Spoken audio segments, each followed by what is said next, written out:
Something that I really appreciate, I hope it's okay we start with this, is of the values you shared with me of your business, the one that you're building now, one of them is to be humble. And something that I just found really awesome is that before we got here, you pinged me real fast, like, hey, is there food? Like, can I come through and have a bite? I think it's really special. I think that sensation of like, we're not all too cool to be here is really something. And I appreciate that you kind of came through and sort of slummed it in the startup world like the rest of us. So I think the thing that it'd be kind of interesting to start with is, there's the elephant in the room. Social Capital has turned basically into a family fund from having been sort of one of the top rising funds in Silicon Valley. And I think it would be good to have us spend a little bit of time trying to understand what happened there. And so why don't we start way early? The fund is just getting started, and there's some early partners in there, and then you joined at a pretty sort of interesting time. Take us through your journey at Social Capital, and we'll kind of go from there. Sure. So I joined Social Capital in 2014. Prior to that, I'd been at Facebook for the preceding 5 years, from 2009 to 2014, really helping to define and lead the data science and analytics function for Facebook overall. When I joined Social Capital, it had been 3 years old at that point. I started in 2011. It was sort of a venture capital firm, a conventional venture capital firm. And in my time there, I kind of worked on a bunch of stuff. Initially, it was really focused around working with portfolio companies, working with you guys, helping you to figure out really what is it that your data is, how can we turn your data into value, which is really, when you look at what data science and analytics does at Facebook, that's what they do. They sit there and they help them figure out, hey, what's the value here? How do we use this to just make better decisions, build better products? So the initial goal was to do that across the portfolio. So we did that for the first kind of 12 months. And as we were doing that, it just kind of became clear, we should do a lot of this work before we invest. Why wait until we were invested in the company? And so really spent the last sort of 3 years exploring that aspect of it. So that's kind of my own journey. In terms of Social Capital itself, I mean, Chamath, I haven't been there in a long time, but Chamath has written about it, and it's, that's my understanding as well, that he sort of has lost his appetite for being a conventional venture capitalist. I think there's something very different about managing other people's money. When an LP gives you money to invest on their behalf, it's quite a bit different than investing your own money. And I think, in the end of the day, and he said this, he doesn't really want to manage other people's money anymore, but still wants to be, sort of involved in the startup world, sort of investing in a different style of companies, and I think that's totally reasonable. And these things are tough, but I think he's managed to find his way, and everybody at Social Capital who's moved on now is finding their own way as well. Yeah. And what I kind of wonder is, when we first sat down to kind of investigate what was the use of data and the trend line with capital as a service in Social Capital specifically, you kind of mentioned that it was beginning to feel a little bit like the robots have taken over the machine a little bit, at least in so much as you wouldn't want an AI doctor. And I wonder if you could tell a story of kind of where it transitioned from sort of intuition to almost the machine making decisions. So I can tell a little bit more of the story here. So a big part of what we did at Social Capital early on, as I'd mentioned, we started trying to figure out how is it that data science can be useful to the venture capitalist. There's kind of different parts to what a venture capitalist does, right? A venture capitalist does this sourcing thing, right? They source companies to find them, and then they evaluate them. And then if they decide to move forward, they have to win, and then they have to manage the company, right? After they have invested in it. And so, as I mentioned, we kind of spent the first time over here in managing. What do you do with companies after you've invested in them? How is data science useful? Well, they have data. Help them get value out of it. Turns out there's a ton of value there, so you can just go figure that out. We did some work in sourcing. There are actually a bunch of firms that do this. You may have heard about them at this point. There's a lot of firms that basically get a hold of these big data sets, and they do sourcing on them. They build algorithms on top of it. The algorithms say, go meet these companies, and then the investor tries to meet the company, or possibly just sends out a term sheet. And maybe you're lucky, you get one of those term sheets and it says, hey, our algorithm found you. Please take our money. And then maybe you take the money, maybe you don't. So that's another path. Where we ended up really focusing was really on evaluation. The reason why really kind of stems from our history working with companies, right? We understand that so it also comes down to sort of the stage. So when you look, when you think about sort of a Series A investor, which is primarily what we've spent our time, the primary thing we look for is this concept called product market fit, which you guys have probably heard of. Product market fit is like a super loose term. If you read like Ben Horowitz's book, he says product market fit is when the phones are ringing off the hook. That's cool, but if I'm an investor, am I going to go like measure your phone calls? That's not, how do I benchmark the number of phone calls you're getting? It's not super sort of precise. So part of our goal was really to make the concept of product market fit really precise. We succeeded in that. I wrote a bunch of articles about this topic actually in 2015 and 2016. I recommend you look at them. That's basically sort of a generalized framework for quantifying product market fit at the earliest stages. And I should point out that these frameworks, they're not something I just made up. It's actually like it has this long historical sort of philosophical history from Facebook, where we were faced with this problem of like, well, okay, Facebook itself is growing, in like, Vietnam, Mexico, and Canada, and each country is really different. And the product, maybe it's not so obvious, but the product is actually different in these different countries because like, Japan only had phones back then, and people were more desktop over here. Internet speeds were different. So is there a framework for understanding growth in these different countries? Yeah, you develop one, and so they develop one.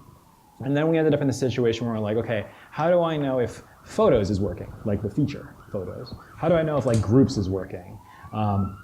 And you just take those frameworks that you were using and you kind of abstract them. Okay, well, they kind of work here. Let's use them in Photos and abstract it a little bit. And then we ended up with the Facebook platform, which you may be familiar with. The Facebook platform has like thousands of apps running around inside Facebook, or it did before Cambridge Analytica blew up. So it used to have thousands of apps running around. And how do you monitor that? So we developed frameworks for that. And then you got even more abstract and you said, oh, what about privacy controls? Do privacy controls have product market fit? How do you measure that? And we sort of kept abstracting the framework. And then when I got to Social Capital, it turned into, okay, how do we know if an education company is growing? How do we know if a top-down SaaS company has product market fit? How do we know if a marketplace has product market fit? What about a fintech company? And so you end up like abstracting over a decade, and you end up with sort of this framework, right, for understanding product market fit, which is sort of the results in those articles. And so that was good. We used that a lot. Now, so that's kind of like, you can think of that as like a theoretical framework. It's almost like the theory of income statements. It's just like, it's a thing, income statements. It doesn't purport to be the be all end all. It just purports to be a standardized way of doing things.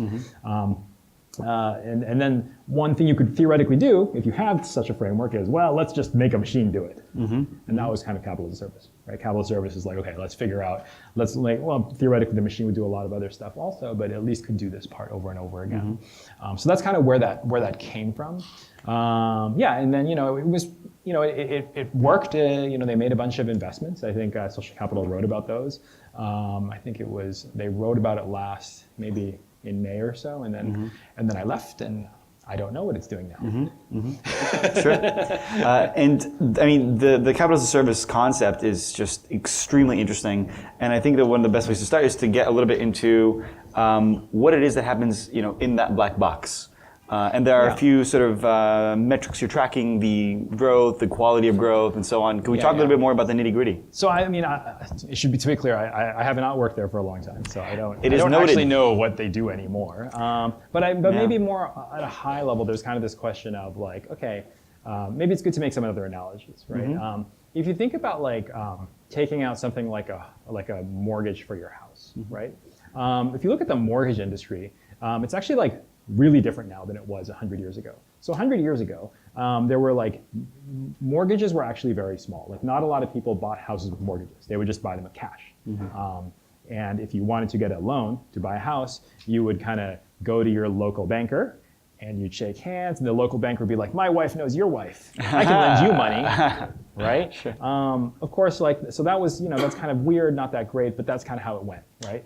And then sort of over the span of the 20th century, now when you get a loan, it's actually very data driven, right? What they do is they look at your credit score, they look at your balance sheet, they total up all your assets, they look at your, whatever your pay stubs over the last years and years.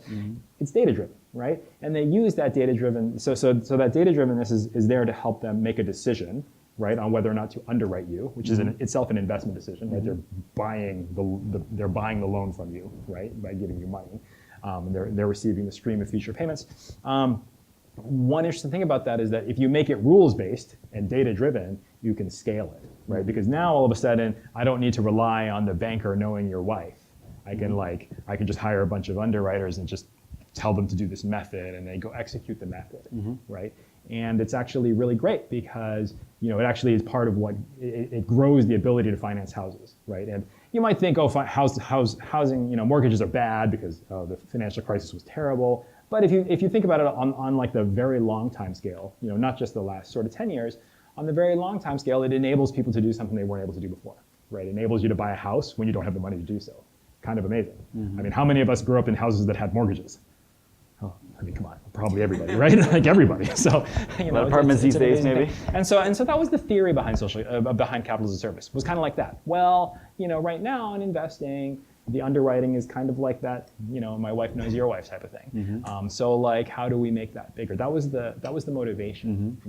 Now in terms of like where it doesn't work, right? Or rather, maybe not where it doesn't work, but where it's not so obvious if it works anymore. And I think this is true about a lot of these computer-driven venture capital projects, is that when you take a loan from your bank, you just take money. You don't really care about anything else, right? Like the bank isn't going to come and like sit down with you and help you through your marriage problems, right?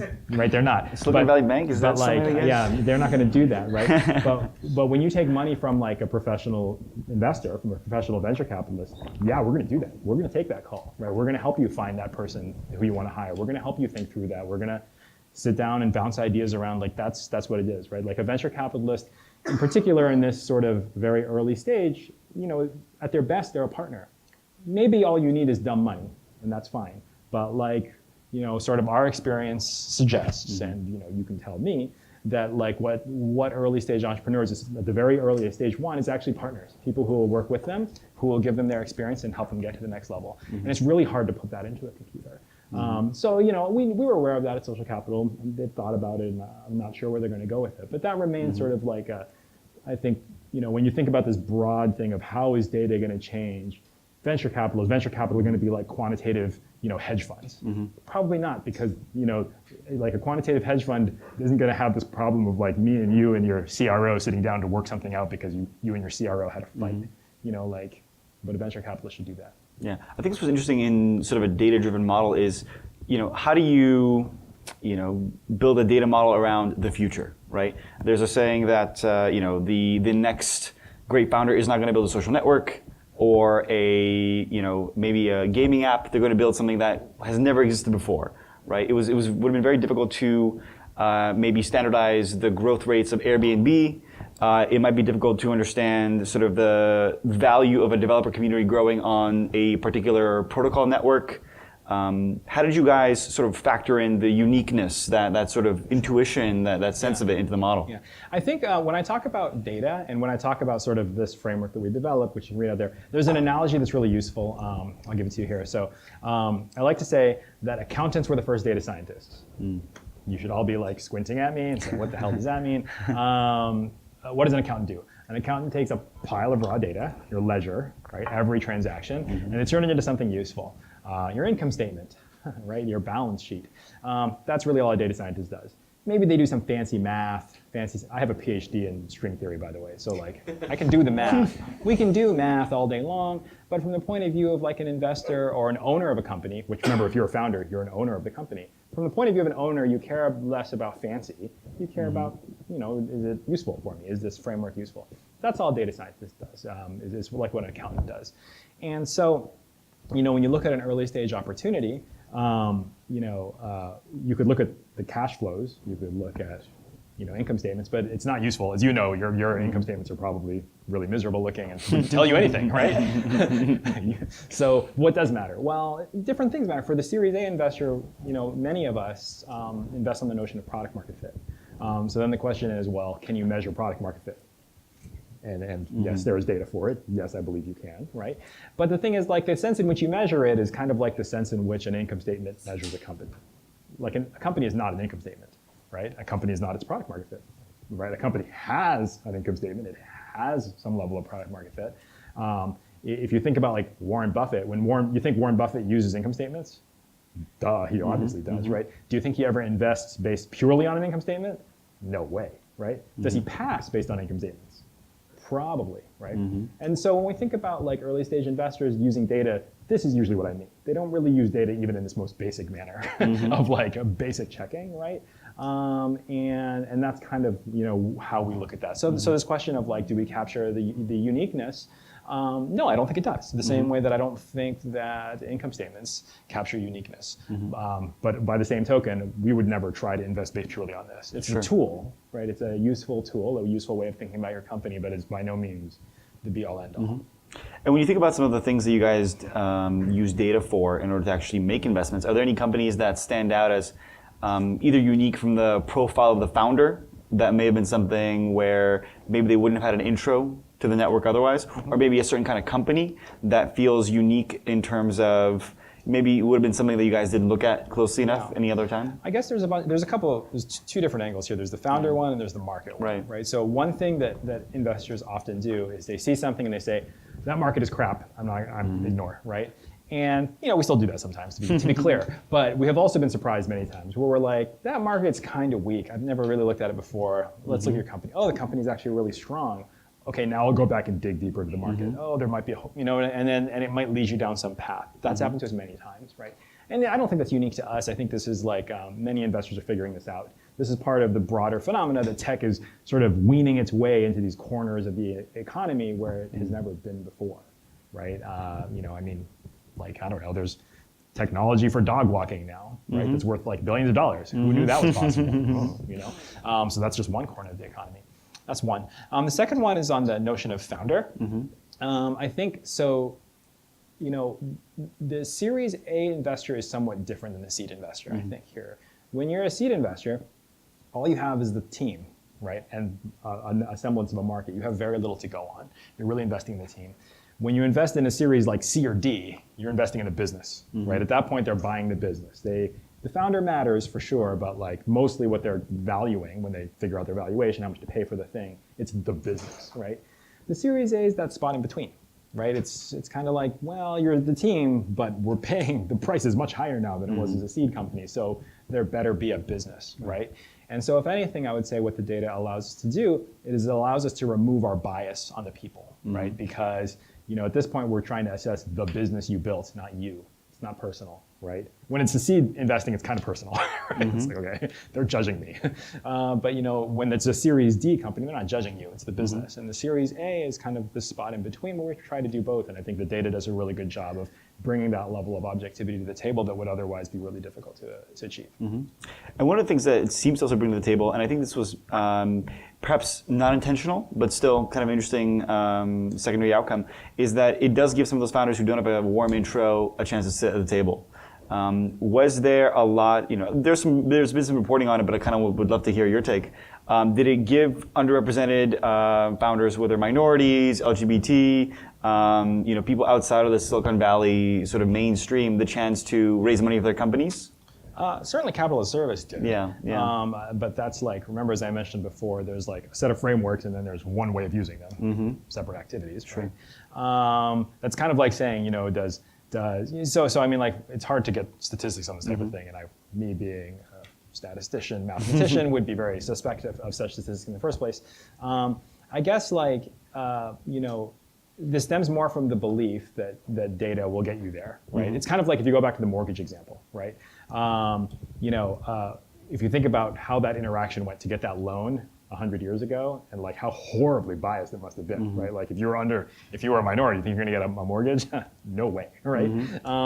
And now it's better. It's not perfect, of course. We know that there was this phenomena of redlining in sort of the 70s. Yeah, it's definitely not perfect, but it's far better than it was in like 1905, right? Why is that? The data thing, right? We go back to that underlying thing. They focus on data and truth. And so, if you believe that that's, this is, I think, part of the reason why I believe that data is a worthwhile thing to work on, or making decisions with data is good, because it removes bias. And by removing bias, it should fix these things in the long run. It won't be immediate, but in the long run, you have to have sort of faith that that's how it will play out. And so now with that, I want to kind of move a little bit more into what you're trying to build at Tribe. Data will still play a major role What kind of role will it play? How will it sort of factor in your decisions, and how will it be used? I think it's still very much the same thing. I mean, we're not doing the capital as a service thing, so that's kind of something that Social Capital did. Our goal is really to be, an early stage firm that has expertise in recognizing and amplifying early stage product market fit, and that's sort of what we've done for our history, and that's what we intend to continue doing. So that has a lot of downstream implications, right? So recognizing product market fit implies data, because when I use the word recognizing, clearly I mean something more than just like phones ringing off the hook. And when I say amplifying, that sort of goes back to being a good partner. It goes back to all that stuff I'd mentioned before about working with portfolio companies to help them realize the value in their own data. All of that means amplifying, right?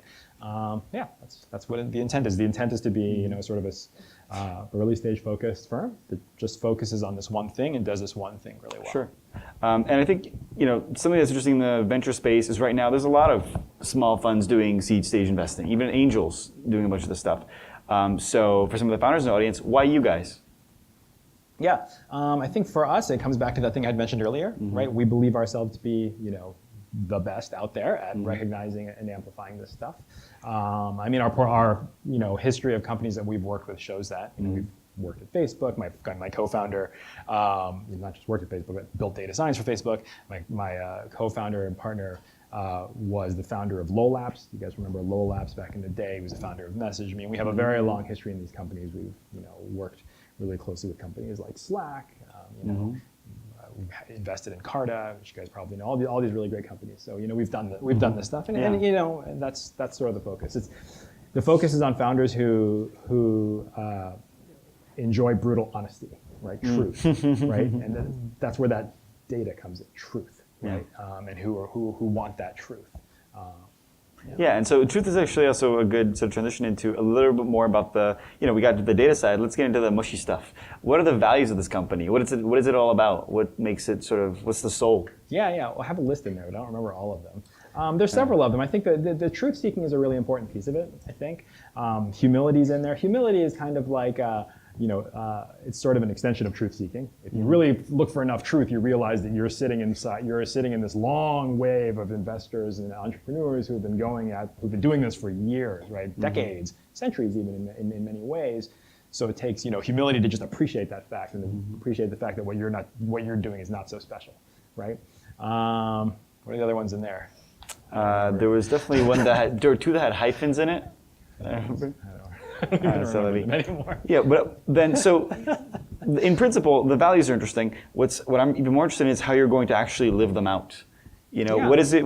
How do you actually build we've heard a bunch of people come up here and talk about how they build the culture of a company. Yeah. Who they hire, what kinds of decisions they make in the business. But at a venture firm, you're not necessarily hiring all that much. Well, there's a saying, there's a saying that your personal brand really stems from every single interaction you have, right? And I believe that to be true whether you work in a company, whether you found a company, or whether you're an investor, right? You have personal interactions every single day, and you want to look back on those interactions and say, yeah, every single one of those ones, I did that one right. I didn't lose my temper. I didn't have like low blood sugar and like dismiss someone because I didn't get something to eat, right? I think that's really the thing.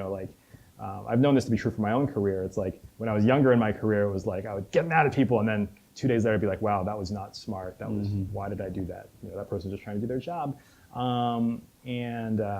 So like that bit of just high integrity with every single interaction, I think, is an important part, no matter what you do, honestly. And I think it's very true for venture capitalists. And when they screw it up, you've seen the results, right? Bad things happen. And bad things happen for non-venture capitalists too when they do this. This is true for everybody in their professional life, I think, and personal lives in many ways. Yeah, and what I'm wondering is, we've heard also folks come up here and talk about what they're looking for in a company. But it's rare that we get to hear from a venture capitalist who is, at that point, founding their fund. Could you tell us a little bit about what it is like to be sort of on the other side of this whole thing? To be going out to meet LPs, to be pitching a fund, to be trying to sort of raise money for it. How does this all work? I don't really know. Well, that makes all of us. Just kidding. You may yet be the expert in the room. It's similar in many ways, right? You have to meet a lot of investors, and investors are all different. LPs are all different, just like VCs are all different. It's really hard. It's really tough work. You have to pick your teammates carefully. I think one thing that we're really lucky, the three of us who are founding Tribe have worked together for many years now, so we know each other really well. It's not like I just met you, let's do this. This is like okay, we've invested in companies together, we've fought over them, we've had companies succeed and exit, and we've had companies fail together. And there's nothing quite like going through shared failure with someone to really build that bond. When I think earlier in my career, definitely some of the projects that I worked on in the social gaming days, they failed. And it's really tough, but you learn so much. I didn't really talk about this, but it's probably good, actually. Before I joined Facebook, I worked at a company called Slide, which was in the social gaming space. This was Zynga. Remember Zynga is huge. Slide was around kind of before Zynga, and then Zynga came up and sort of crushed Slide. And going through that was, as a member of the team, it's hard. You learn a lot. But then the interesting thing is then I got to Facebook and was like, oh, a little bit like harder in some way, because you've been through war.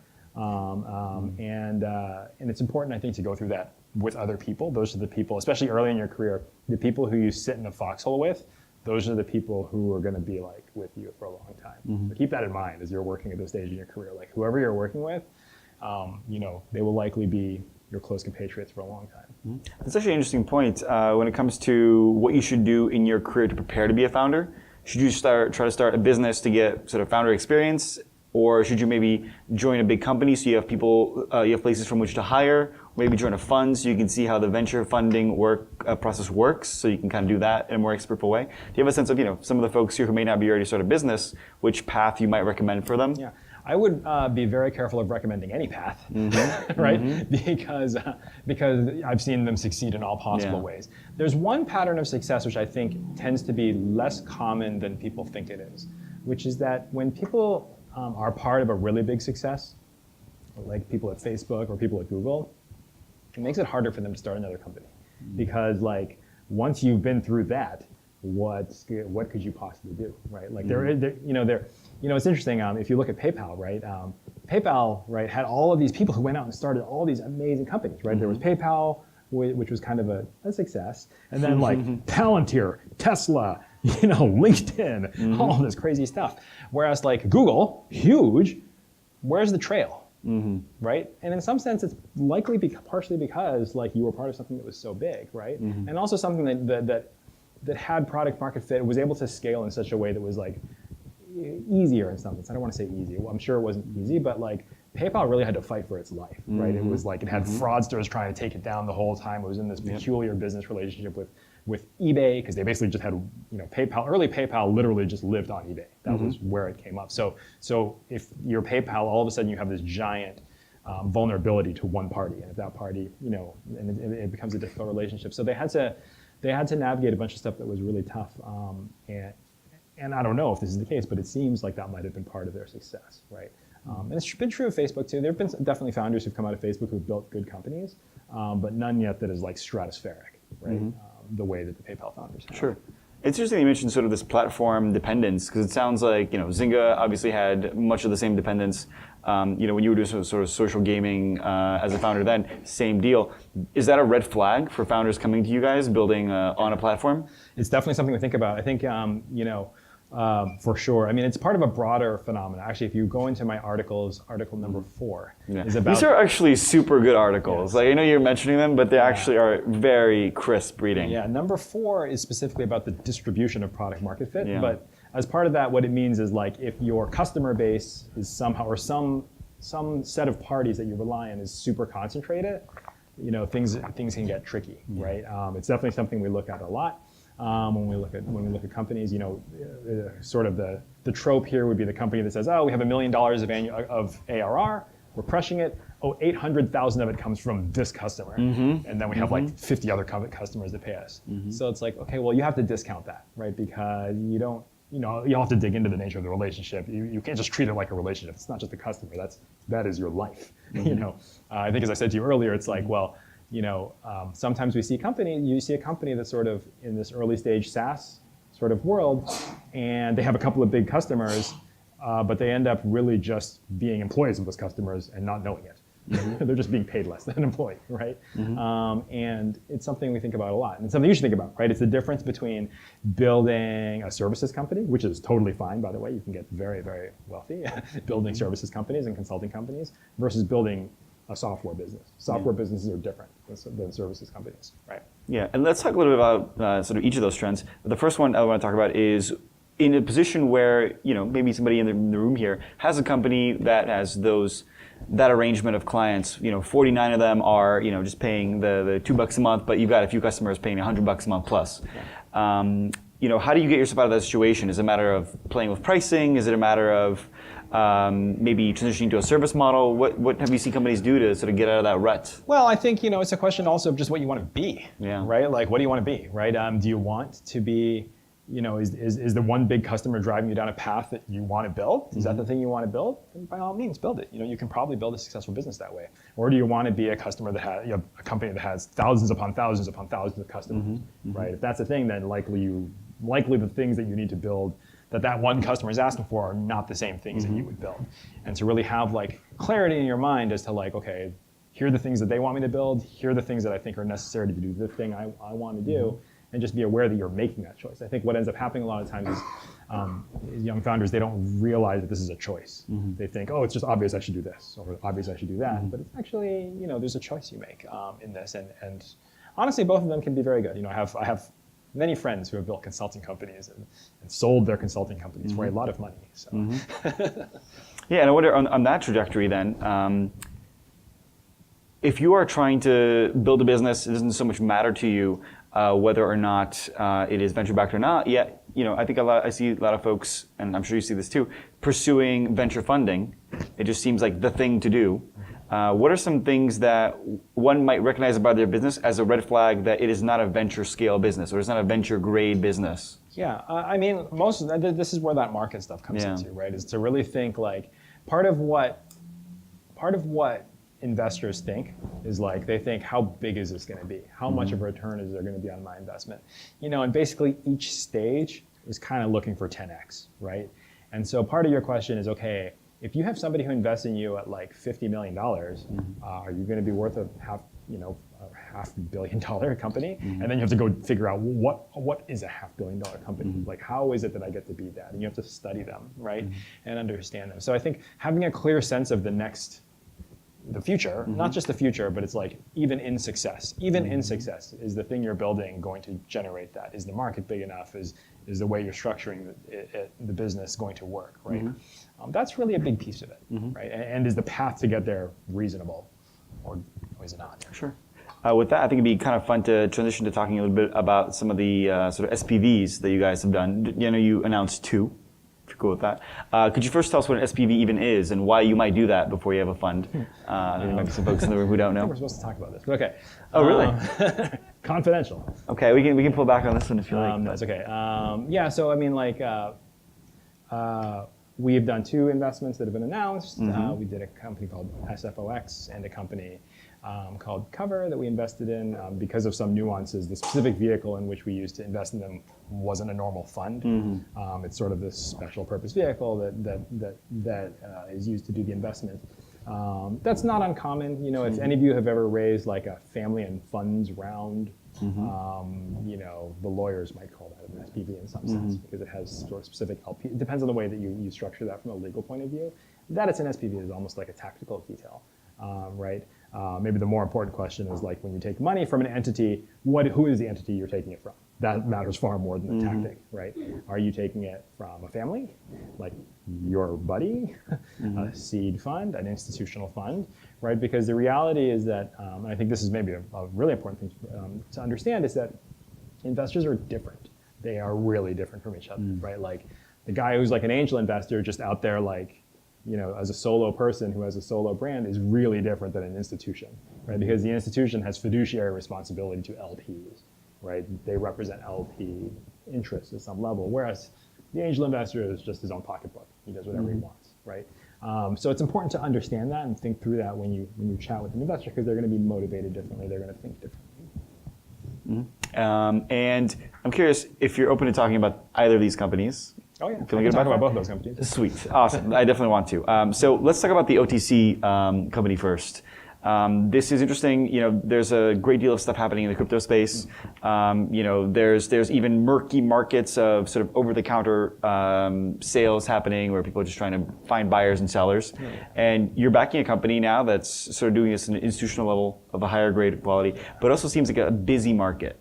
Right there, this is certainly not the only OTC company that I've seen. What made it stand out? SFOX is a broker dealer that sits between exchanges. So the idea here is, if you are like an institutional grade investor, you have tens of millions of dollars of Bitcoin. If you need to trade $10 million of Bitcoin, you don't go onto one exchange to trade it because it moves the price, right? So you find this way to spread it out across a bunch of stuff. Now, how do you do that? That's actually difficult. And so this is what broker dealers do. They sort of sit in between and they figure this kind of thing out. They're different legal entities than exchanges, which have different sort of legal oversight. So that's what SFOX does, is they enable institutional grade trading. Institutional traders have all these other weird things they do, like when you want to trade like some Facebook, you just kind of go on and click buy or sell, right? When an institutional person wants to sell it, they have different like quant strategies they can use to execute the trade that basically minimize the transaction cost and maximize, sort of their end of the deal. And there are all these strategies to do that these like institutional grade prime brokers will do for hedge funds. And so SFOX provides this capability specifically in the crypto world.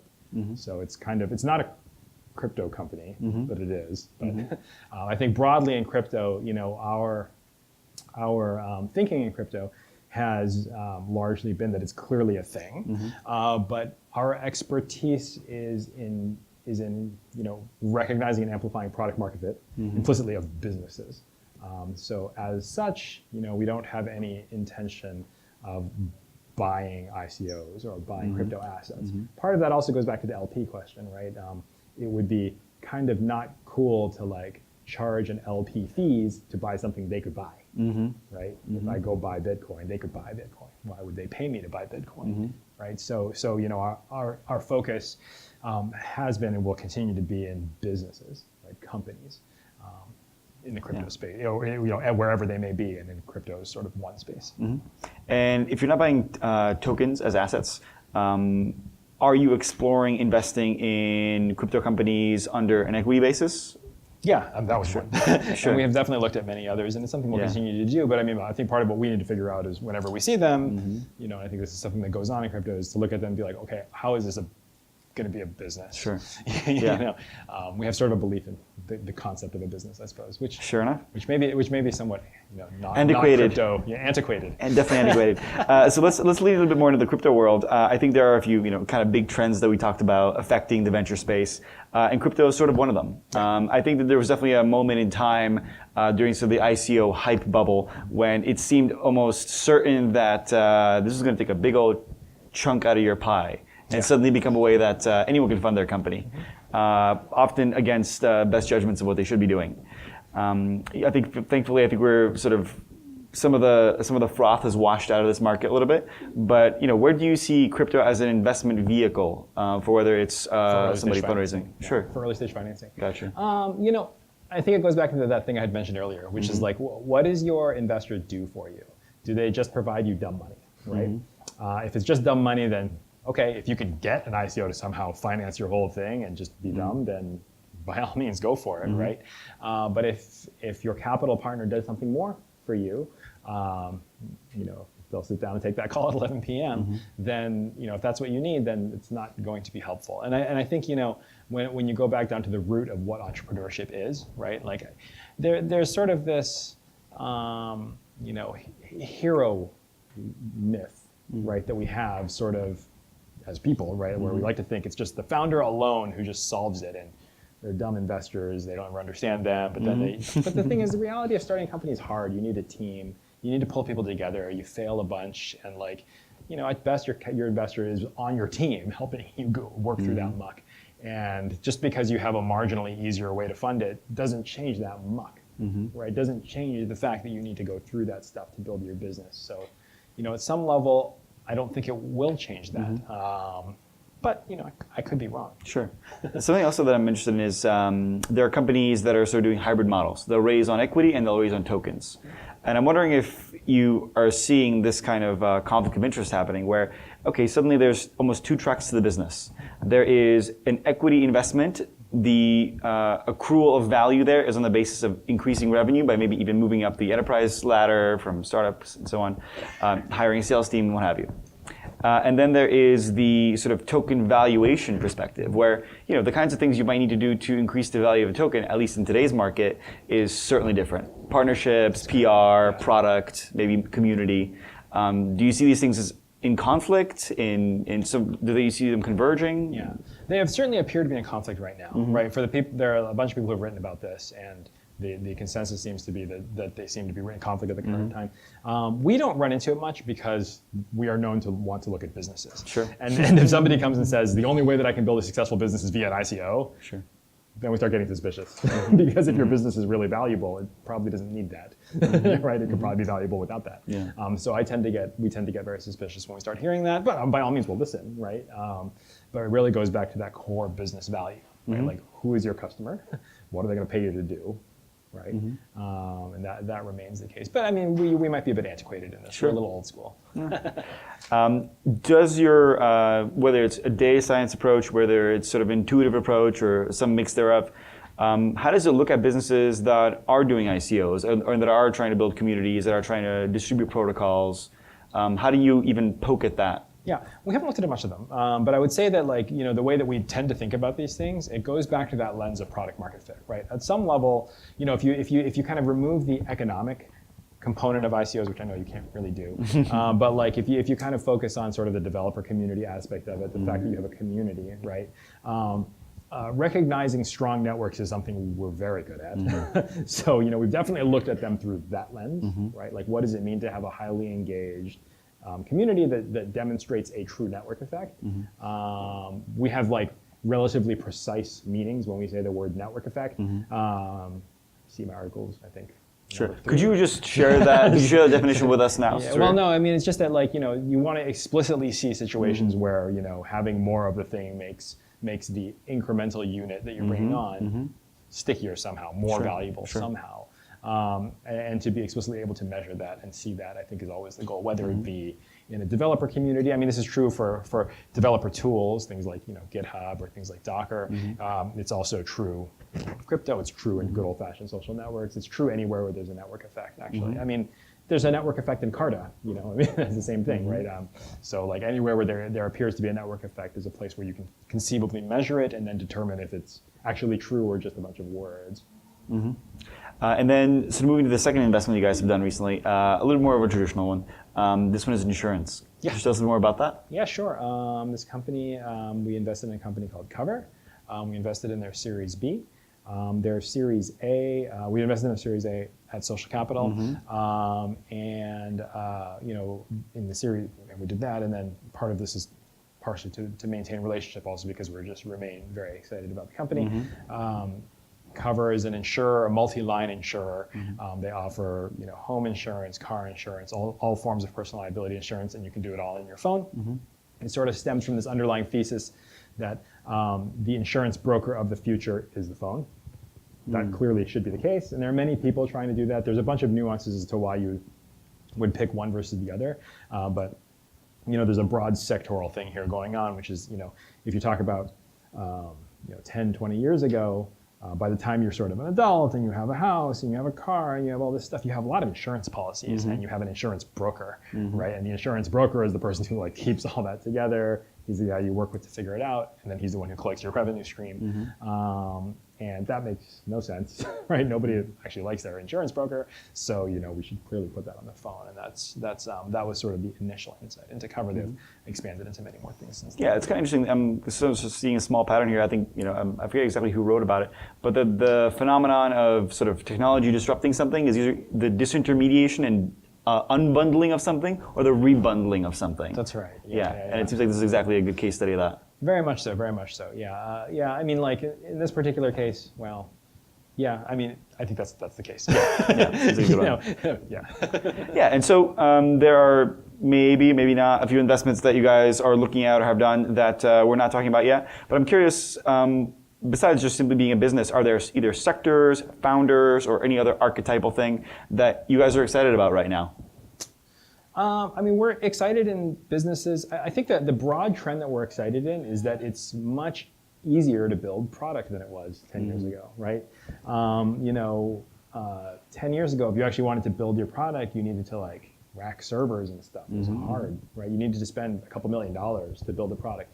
Nowadays, as you guys know, you guys can build products on like very little, right? Almost nothing, which is great. Right? That means you can try all these different things. We're excited about that phenomenon, but also what that means to us is that like, is that since all these entrepreneurs are trying to build all these things, the products that they build themselves, the businesses that form, the nascent businesses, the nascent products that they have will demonstrate some product market fit, and it's incumbent on us to recognize that. So we're very excited about that phenomena, which you can clearly sort of get from what I'm saying here. And that plays out in all sorts of ways. I think, if you look at the companies that we've worked on at Social Capital, there's this like consumer bit, there's a strong SaaS bit. We continue to be interested in sort of vertical SaaS. There are all these little corners of the of the economy where SaaS hasn't really penetrated yet for some reason. And if you guys kind of go around and look, you might find them. Like, I don't know all of them. I'm consistently, we're consistently surprised by entrepreneurs who walk in and are like, hey, here's a market you've never thought of. And we're like, yeah, that market seems lame. And then they explain to us the structure of the market. Oh, there's all these intermediate players, people who are soaking up value here, people who are extracting rent from the system there. We can fix all that with software. And then it's like, oh, amazing. I didn't know that was possible. And then, we get excited. So, I think that's, for us, like, we, what's the saying that my partner Ted says, it's presumptuous of the venture capitalists to think they know what the future is. We don't know. You guys know. You guys are the ones doing all the work, right? So, like, it's on us to be open and to listen and to be like, okay, and hear the story, and then, be ready to move when we're shown something. Yeah. And I think you kind of hinted at this in our earlier conversation, but this is an interesting transition point for you after Social Capital. You could have really gone on to do anything. You could have gone on to start a business. You could have gone on to travel for a year, but you decided to jump back right into venture. Why is that? I mean, part of it is because I think the thing that we were building at Social Capital, we had developed some good stuff. I think I also like my co-founders. I love them. I love working with them. So it's just exciting to do this. And if anything, if you have the people you want to work with, it's like, okay, what do we want to work on together? Well, it's this thing. I have a strong passion in this area. I think one thing that's a little bit different about being an investor is it's more about being really broad and wide, not deep in one area. And that's sort of more reflection, I think, of where I am in my career cycle, just because I've been working for so long now. Earlier in my career, I was obviously super deep in a bunch of areas, but now I sort of really value breadth. I get bored easy, so that's the other component of it. So, somehow venture capital is good if you get bored easy. And I think it might be difficult now that you are starting a fund, but if you had gone on to maybe build a business instead, is there any sort of idea that sort of scratches you in the back of the head that you think would be interesting to tackle? I would have probably built a consulting business, not ever taken venture funding. Oh, interesting. What kind of consulting business would it be? Huh? What kind of consulting business? Yeah, who knows? I hear you're pretty good at data science. Does you can do that? That would probably, who knows? Yeah, that's interesting. But, it's, who knows? I think one thing about the journey of entrepreneurship is that, like, where you end up is usually not where you started. So anything I said now would certainly become, like, dramatically different 3 to 6 months down the line. We're starting to kind of get some questions. I want to give us maybe another minute or two, but definitely start thinking about this. Especially when there's venture capitalists in the crowd, I love to have us have a conversation because many of your questions are going to be able to go real deep and be really interesting. The sort of last sort of part of this that I want to speak to is the changes that are coming to venture capital broadly. We talked a little bit about crypto, we talked about data science. And then there are some of these sort of macro things in play that we talked about, like huge funds. And I wonder, besides that, maybe you want to go into that a little bit more, how you see venture capital changing from, either a systemic perspective or a competition perspective or perspective, like on the mega fund thing, that's something we're talking about. So the mega fund thing is really a reflection of like a broader credit cycle, right? So there's this thing called the business cycle, right? Which is usually we think of as the credit cycle. And we've been in this long cycle of like relatively loose monetary policy, which is in various ways, inflated asset prices. It's allowed certain entities to also pool a bunch of capital. So there are a bunch of these funds that are naturally going there, right? Because there's also a bunch of economic reasons. If you have a big fund, you just generate more fees, right? It's kind of obvious. So there's a bunch of funds that have gotten larger. That's clear. The other thing that the credit cycle does is it actually enables a bunch of seed funds to exist. So there's this massive proliferation of sort of like, sub 30, sub $50 million funds. There's a lot of them. And, the question is then in the middle, there hasn't been a ton of growth in the middle here, partially because the middle is the hardest work. It's the work of like turning, of like, it goes back to that thing, taking the call at 11 p.m. and like, it's that hard work of turning it into a company from like a couple of founders and an idea into a real company, like a Series C company that's, off to the races. That intermediate stage is really tough. So not a lot of funds here that we see that are being formed. But I think part of the thing to think about here broadly is what happens when the cycle contracts. It's really important, right? My partner, Ted, started his career at AOL Ventures in 1997. Wow. And so he went through the first dot-com boom. He saw it, right? And then he was at USVP during the financial crisis. So a lot of this, I just spent time with him and I asked him, what happened? Tell me about this. And there's all these things that you learn by going through the cycle. So part of it is when he looks at companies now, he has that hat on. He's like, what happens when when the music stops? Because the music's going to stop. What happens to this company? And we think about that a lot. When we look at a company, it's like, cool, this might work in this environment when you can raise the next round pretty easy, but what about in the other environment? What's going to happen? Is the company just going to disappear? Or are you going to turn into a real business, right? So, in terms of macro things that are going to happen in venture capital, and it's going to affect you guys, right? In the next few years, that's going to happen. Nobody knows exactly when, but there will be, the credit cycle will turn and funding will become even harder. So if you're in a situation where the business you're building really depends on venture capital, you better figure that out, right? So that's a very clear change. Now, there is something else here, though. Even though there's been this big proliferation of all these different types of venture capitalists, all these different types of financing mechanisms that have sort of exploded in the last few years, and clearly some of them will die in the next downturn, but it will be more than there were before, right? The reality is that we have more investors trying to figure out how to finance great ideas. We have more and more investors who are willing to back you, which is great, right? Which means all sorts of avenues will be figured out, right?